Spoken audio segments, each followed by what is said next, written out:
Hello everyone and welcome back to Let's Play Snowboard Kids 2 for the Nintendo 64. I'm gonna be honest, this one's gonna be a pretty chill episode, all things considered. We're still in the early part of the game, which means that the AI isn't very aggressive throughout most of these stages here, so the next two stages I'm gonna be playing, not gonna really be all that difficult. They're gonna be pretty breezy, so I was even considering, speeding up the footage of, some of the parts of the races, because, almost literally nothing much is happening. A picnic on Turtle Island. Oh yeah, here's another thing about this game. Depending on which course you're racing on, the characters wear a different set of clothing on them. Like, say, what Linda was wearing when I selected her, she's wearing her, summertime clothes. I love this part. Really, Slash, you thought it was a good idea to pet a crab that has googly eyes? Come on, Linda, that's a snowboard, not a surfboard, what the hell? Okay.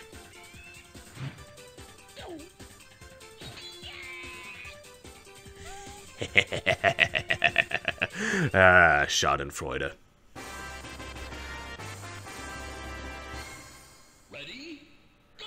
But yeah, one thing I definitely noticed, you'll definitely notice, I guess, comparison from the first game to the second game, is how much actual, animation the characters have when they're, in the middle of boarding, or their default positions when they're standing at the starting line. They move a whole lot more than they did in the first game. Turtle Beach is a really good, fun second stage, but again, it's, even the second stage, and it's already kind of a gimmick course. This isn't a snow stage. This is there's absolutely no snow in this, part right here. And, yeah, this is, just one of the many. On the whole, the first game had a lot more snow stages by comparison than the second one does. And, yeah, as soon as one ghost went away, I got hit with another one, so... And... Yeah, I can breathe underwater, apparently. The path splits into two right here. The left one is a quicker one. It takes you through a sunken pirate ship, and, none of the other CPUs, really seem to take this route, so it's a good one to take. And there's also a good little cache of extra gold right there before you reach another jump, so you could get more tricks and get even more money that way. So yeah, something said to be really careful with that, when something's gonna hit you. During this little kelp reef right here, there's a pretty easy path to navigate, so it's pretty easy to avoid here. This one really isn't that treacherous. And again, I have no idea why the kids are able to, breathe underwater, and yeah, I was able to, deflect a slapstick shot, sent at me, which is nice. I can breathe underwater. I never really questioned it when I was younger, but yeah, look, coming right out of the surface.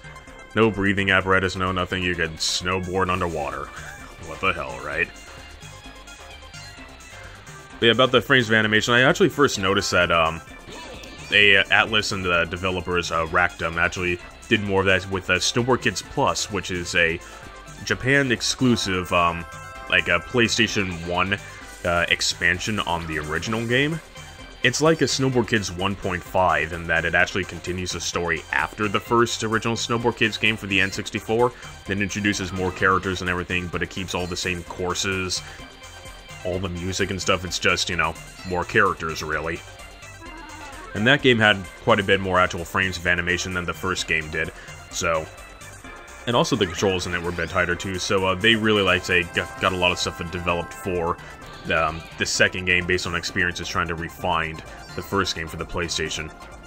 And yeah, a rat came down and took all my money, so yeah, that's the first instance of, yeah, an enemy's being able to use the trick.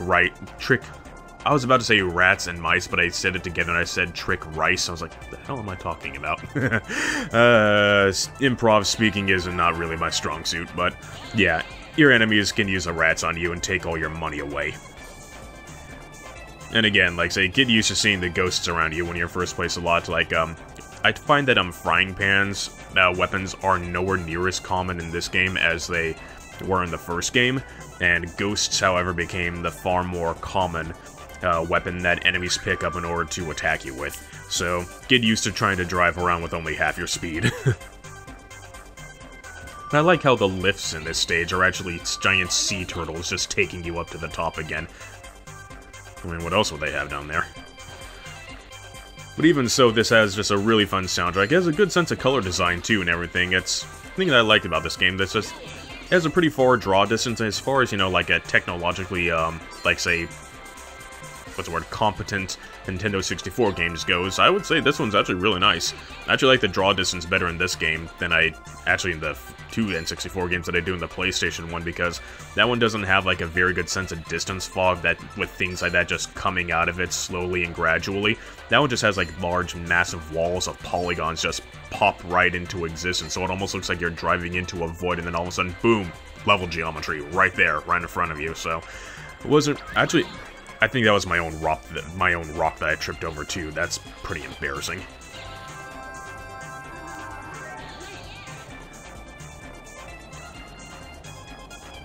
But yeah, other than that, nothing really too much to comment on for the rest of for the remainder of this race right here, because, well, it's already almost done. Don't think I need to speed up anything, but yeah, I think I remember, like, say, recording other parts, like, say, I just kept getting like, say, attacked by rats all the time. I just kept losing all my money. I think when I was younger, I think I used to keep running into these coral reefs all that often, but no, like, you find the path right here to the side. Actually, I even took a harder path. It's like a V, kind of like lengthwise, right in the middle down there. It's a pretty easy one to get through. And yeah, even if you do, like, say, a grab while you're crossing the finish line, once you land past the finish line, you don't get any money for it, because you have to get everything done before you cross the finish line. Look at Linda when she wins, she just starts sashaying her hips. Again, like, looking at her character model and, like, some of the official art, she has, you know, a pretty full hourglass figure and stuff you would not expect from, like, a 10-year-old or an elementary student. But oh wait, have we got some secret treasure to open?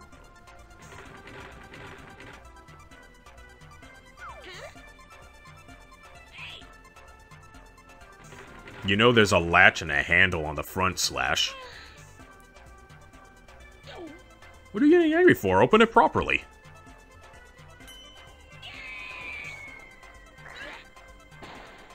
That is not opening it properly. But apparently pirates are trolls. They hid in little pop-up Jack-in-the-Box toys underwater. And I like that you could talk to actually, like, say, other characters in the middle of town there. So yeah, Jam and Linda don't really like each other, so they just look like they argue. And since I didn't have quite enough money to get the next board, I actually went ahead and did the trick course again just to get a little bit more money. So this time I ended with 425 points. Like, say, the highest amount that I was able to get, I think, was, like, almost 700, I think, when I did well enough. So yeah, like, when you're really good at the trick game, you could get, like, between 30 to 35,000 gold in one go. And of course, Linda and Nancy are friends, so they don't insult each other. But yeah, compared to, actually, these two characters, character designs from the first game, I like their outfits a lot better in this one. And yeah, Linda's wearing, you know, like a skin tight, like sort of like a, was it like a, not latex, like a spandex snowboarding suit, but at least it's something that you would expect someone to wear in snowboarding. It's somewhat close to what actual snowboarders wear, and Nancy actually wears like a pink, you know, like shirt and tights and everything. Like, you know, this all just seems more reasonable than, like, say, a bikini and leopard print pants and a pink bunny pajamas outfit, so it's an improvement, what can I say? So I got the trick board level 2 because that one's gonna help in this course. Aw, that's just cute.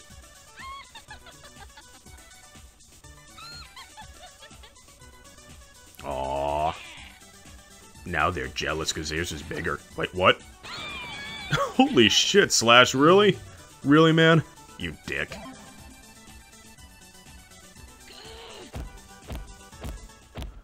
Really? And that's what you're choosing to race? You want to race in order to, like, finish this off? Okay.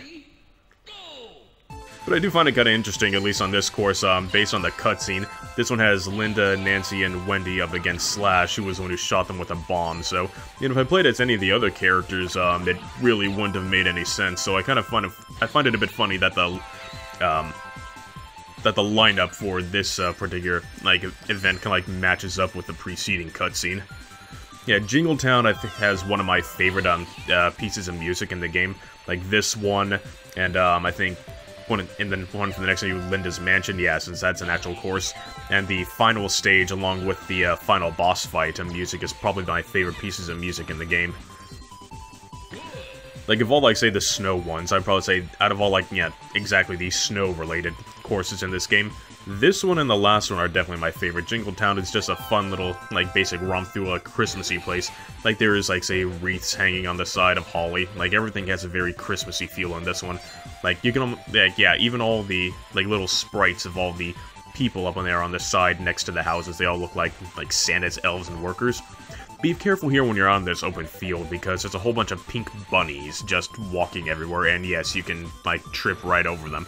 You don't, like, smack into them and fall down, no, you, like, it's as if, like, you were just hit with, like, say, a slap shot from behind you. So I generally stick all the way to the left because they rarely go that far. But even so, look, I'm already, if you look at, like, say, the right side of the screen, I'm already, like, so far ahead of all the other characters, it's, like, yeah, at this part of the game, it's still easy. Although I guess now would be a good time to bring up, Expert Mode. When you actually beat the game, you actually do unlock the harder difficulty Expert Mode on there. And I will be showing, I'm not going to be showing off every race again, because a big difference in them isn't really all that much. They just remove all the coins, such as those, from the course, and they make, you know, the AI harder. But I will be showing off more of that, so I can definitely say if you do find the main game of Snowboard Kids 2 to be really easy, or at least not that challenging, no, you could definitely, you know, increase the challenge of it once you beat it, and you get some extra rewards for it there too, and that's how you also get the extra special boards of the game, so... This is kind of like, say, the big Snowman equivalent of the second game, like, not only did we just go into a big snowman set piece on the course, yeah, it's like just a really big, long, snowy area that feels very Christmassy, so... And Big Snowman, as I kept mentioning in my last LP, Big Snowman was my favorite course of the first game. And this one right here, I guess I'll say this about the first Snowboard Kids. I find its shortcuts to be a bit more interesting than Snowboard Kids 2's shortcuts, at least for the most part. Like right here, I don't really consider this left path to be a shortcut, even though it's like, say, a deviation from the main one. It just feels like an alternate path, because it doesn't really look like it saves you any time. Like, when you say the word shortcut, you tend to think of something that's, you know, shorter than the normal route, and though that path right there really isn't. It doesn't really give you, like, anything special. Like, it takes you to an item box, but that's about it. I remember this turn right here when I was younger. I always used to keep bonking into the curb when I played as nearly anyone else, because I don't know why, just like the little bumps in the road just kind of like threw off my character's turning and handling, and I would always just end up smacking into the curb right there. I have no idea why. So I think, as you can probably notice in there, pans do not have the same effect as they do in the first game. Indeed, pans and freeze shots have had their stunning capabilities nerfed in this one. Pans, like in the first game, you can rotate, like, say, the control stick and mash the A button in order to get yourself up about, like, say, a second and a half sooner than you normally would as if you weren't mashing the buttons to get up again. Pans in this game, no, you get smacked down and then you have you have a set recovery time. It's a lot shorter than how much it is in the first game, so I do kind of like that in a certain way, because, yeah, now it feels like, yeah, it's a dead stop right there, and you're not having to, like, say, wait several seconds in order to try and get yourself back into the race again. The one thing, however, I don't like about it is they don't give you nearly as much time to, like, react to, like, say, the exclamation mark above your head in order to use an invisibility if you have it, like they did in the first game. Like, say, if you have, like, an invisibility, and you got the, exclamation over your head, you can pretty quickly, you know, just press a B button, activate it, and protect yourself from a pan. In this one, no, the pans come down on you so quickly that unless you, like, press a B button, like, say, the second it appears over your head, you're probably not going to have enough, like, say, reaction time available to you in order to actually, you know, use the invisible on yourself and like, not get hit by the pan. Again, it's balanced out by that pan not having as much power as it did in the first game, but even so, like, playing these two games back-to-back, I do wish that was something that they kind of kept for the second game, which was the reaction time amount. And the free shot, again, like in the first game, like, it, like, kept your opponent frozen for, like, say, 2.5 to 3 seconds. This one, it only lasts, like, just, like, slightly under a second about, for when it stops them. So it doesn't, like, take them as long to, like, get to recover. And again, also, the Snowman was nerfed, so that it's, if a character's a snowman, he bonks into a wall, he doesn't, like, say, collapse to the ground, he just breaks apart and just keeps going on his merry way.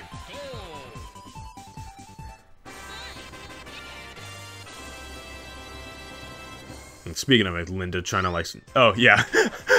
That's right, the rat came down and attacked me, but since I had already crossed the goal, it couldn't do anything. That would be a real dick move if, after you won the match and everything, if they was still able to take your money. Don't worry, it can't.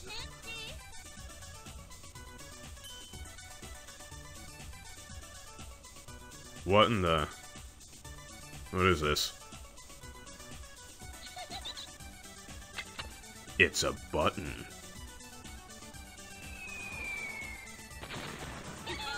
Where did that head come from? What the... She's sicking a snowman on us. So yeah, so we actually have a little boss stage here. This is the snowman robot. Basically, you have to hit it 10 times. I think it's 10 times. Yeah, 10 times with items before it reaches the finish line on a single lap. It will shoot, it primarily shoots you with, like, say, snowman items and free shots at you. That's basically what it does. And you will have, like, say, a bunch of, like, say, bomb pickups, on the course in order to pick up. When you shoot it with a bomb, its head will temporarily detach from its main body. It is invincible during that time, so you'll have to, you're gonna want to wait for it to, like, say, get its head back on before you shoot it again. They remove all the trees in this section here, so that, you know, you're gonna actually have an easier time shooting at it. The limited homing capabilities of the bombs will do enough of the work, but don't, like, say, count on them too much. You still need to, you know, actually aim properly. There are items on the course, like, say, like invisibilities, and I'm pretty sure there's some frying pans around here, too, but, as well as, fans in order to help you, like, say, catch back up to it. However, I find if you're a fast enough character, it's not too bad. Like, sometimes if you're really lucky, like, say, you'll just keep dodging all the shots, and wow, yeah, that scared me there for a second. Sometimes I can even beat this guy by now, like, you keep, like, say, the right shots going, you don't get hit too much by his attacks. Yeah, you could have this guy, yeah, finished by now. Other times, like, say, getting started, you're probably gonna, like, say, want to get used to what he does. He doesn't go down the left path there, so you want to make sure that you don't, like, say, go down the left path yourself and, like, lose chances to hit him if you're already at this point of the fight. And usually he'll rubber band to the point so he's not going to get too far ahead of you. So, like, even here and now, we're already three quarters of the road done. But with this last bomb here, I finish him off. But that was the same, like, say, based on Linda's appearance. You should see her appearance in the cutscenes of Snowboard Kids Plus, because, no, she looks like she's, like, 17 or something in those drawings. It's weird. And the snowman's head just vaporized? What the hell?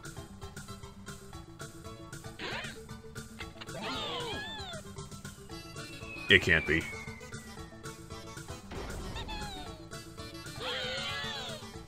Seriously, Wendy? You're gonna keep doing this to us? Oh yeah, back at the actual, course here now. Something I want to point out, like, when you see Jam and Wendy talking to each other, apparently they don't do it when you're Linda, but, yeah, I think it's funny that Jam doesn't react to you, but when you're playing as another character, you actually see, like, little, like, chatty marks above their heads. You can even see, like, a little heart symbol and a word balloon appear above Jam's head, signifying that he's starting to crush on the nerdy girl who just moved to town. It's cute. But I guess with Linda, he doesn't do that. He's just quiet and everything. But anyway, that's episode 2. I hope you enjoyed it, and I got more to talk about in some of the later episodes. They get a little bit more difficult from here on in. So now these first 2 videos, everything was easy. Coming up next, it's gonna get a little bit tougher. So I'll see you guys next time.